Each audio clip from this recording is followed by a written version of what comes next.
Let me give you a word of caution.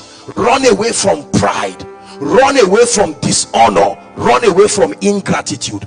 I speak to my generation of young ministers and I repeat, run away from pride, run away from ingratitude, run away from dishonor. These are killers. Young ministers, hear me, I have a word for you. Stop criticizing fathers, stop insulting fathers. Now it is true, respectfully speaking, that God has granted grace to see certain dimensions, and there is nothing to be ashamed of.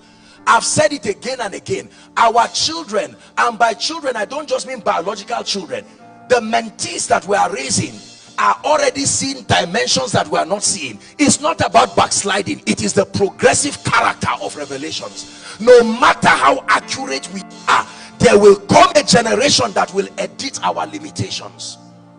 So we must attend. As we manage the limitations of fathers, we must do it with respect.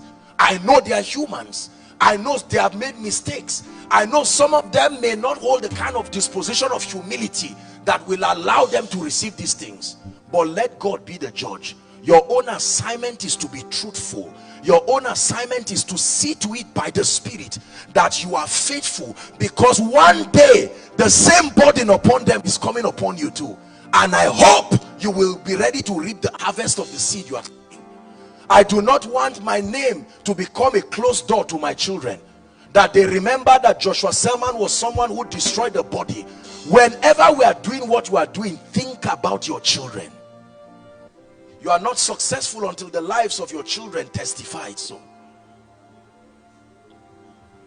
So I'm advocating a revolution of love. Now it does not mean endorsing evil, don't get me wrong. It does not mean we will not challenge things. I open up my life, you see it here. You can challenge dimensions, but let us restore love back. Everything is useless when there is no love. It says there remaineth these three: faith that moves mountains, hope that maketh not ashamed, and love. But it says the greatest, the more excellent way of prophesying is to prophesy in love. The more excellent way of teaching is to teach in love. The more excellent way of posting videos online is to do it in love. The more excellent way of correcting is to correct in love. The moment you add love to anything, love never fails. I show you the cure to our failure. Add love to anything that is already failing, it will change the calculation. Love never